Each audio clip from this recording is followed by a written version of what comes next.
Hello and welcome to the Matthew Alton Art channel again, and a happy new year to everybody if you haven't watched any other videos this year. This photograph that's on the screen at the moment is a photograph that I took on a New Year's Day walk around Draycote Water, which is a reservoir not too far away from where I live in Coventry in the Midlands in the UK. And I thought I could use this to create a nice charcoal landscape sketch from.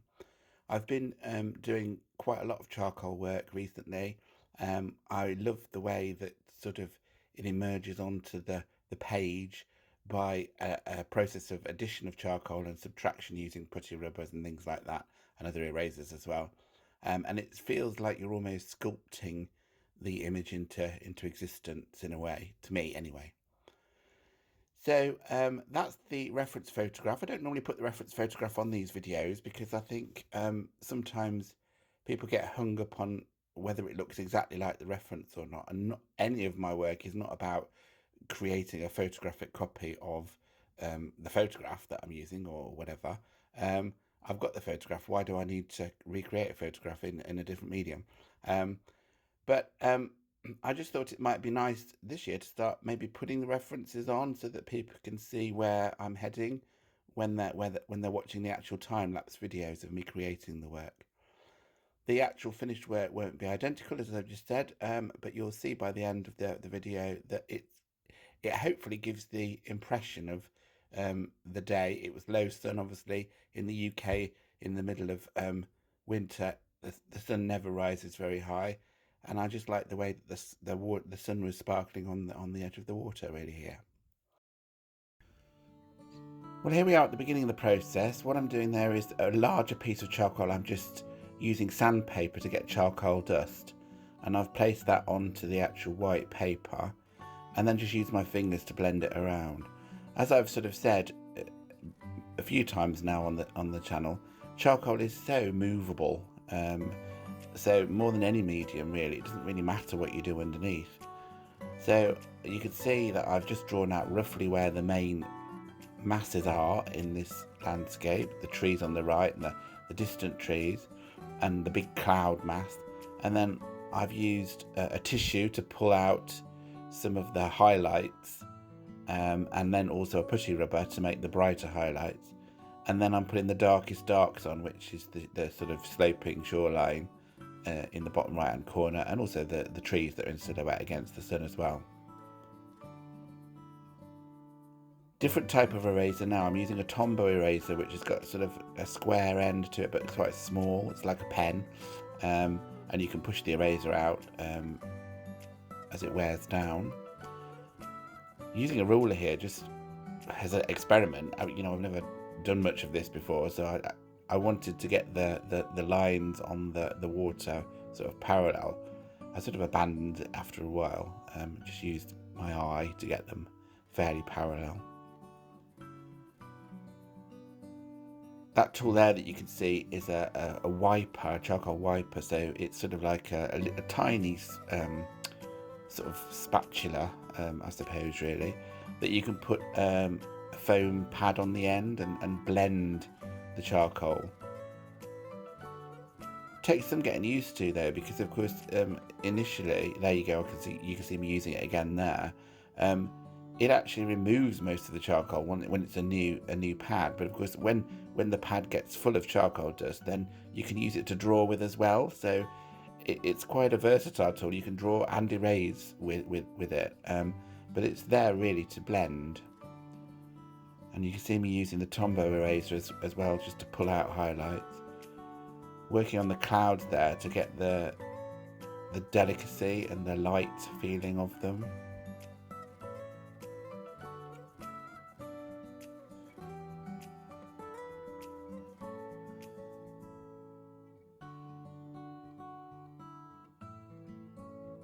And then a tissue again, just to soften everything that I've done using the Tombow eraser there. You can see I'm pulling a bit more light out in the distant bit of bright sky behind the clouds there, and a bit above the clouds again. So you can see that it's sort of like endlessly tinkerable with. I mean, oil paints are the same to a certain extent. You can wipe off oil paint and start again, or paint on top of other oil paint. But there's no medium that's quite so forgiving in terms of, you know, nothing's final until you want it to be final, and you fix it at the end using fixative spray, really.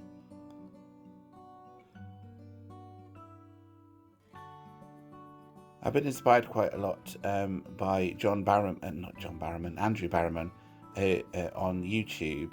I've followed him since I saw him on Sky Art's Landscape Artist of the Year, and he does quite a lot of charcoals, normally on plein air, out in the outdoors. I wasn't going to sit here on this day and do it on plein air. It was freezing cold, and I wouldn't have found it comfortable at all. But I'm using a photograph here. But he does a lot of landscapes using charcoal, and I find them quite interesting to look at. I actually did grayscale the reference photograph. I don't know if you noticed that, but it was a very colourless day anyway, which is probably why it stood out to me as a subject that would be great for charcoal, I guess.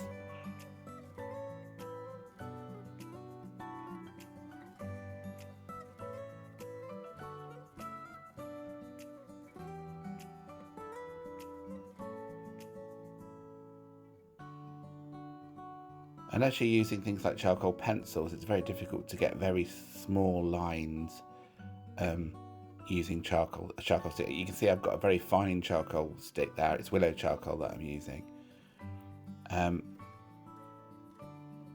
It's a bit of a blunt instrument in a way, but that's good in that it means that you can't go into too much detail anyway. And in a lot of my work, I'm too guilty of being a bit too detailed and precise.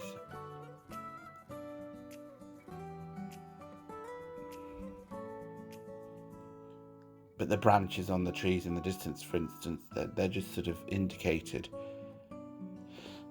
by using the tumble razor to indicate light coming through the edge of the trees, sort of thing. And this branch that's coming out of the water there as well, difficult to get the fine sort of twigs on that branch, but you just got to sort of make the right marks that it indicates it.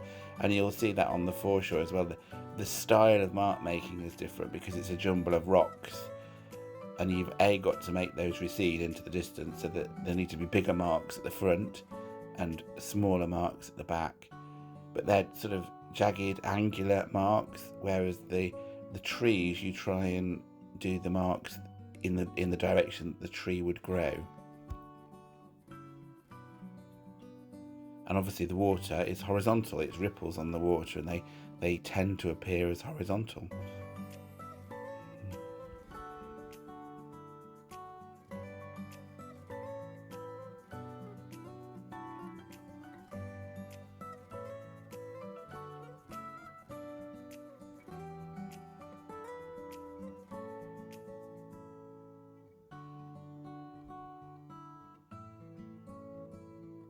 I'm hoping to submit this to Leamington Open exhibition. I don't know if I'll get in. Time will tell. But it's fairly local to Leamington, this reservoir, so it's probably quite a good subject for getting it in there. But it is sort of a sketch, really, so I'm not sure if it's of a high enough standard to get into an open competition like that, really. But I'll try.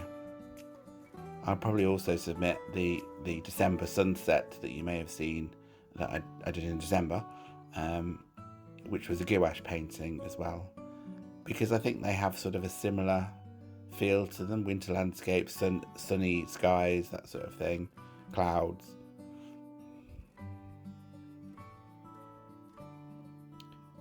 But by watching this, hopefully you can see the sort of technique of adding charcoal and taking charcoal away. Just signed it then. I thought it was finished, but I'm just tinkering a little bit more, as you can see I often do.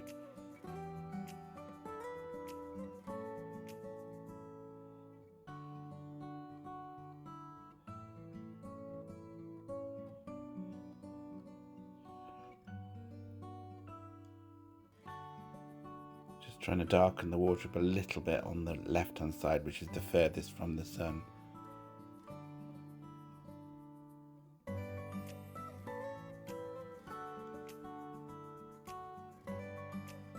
think that's pretty much it.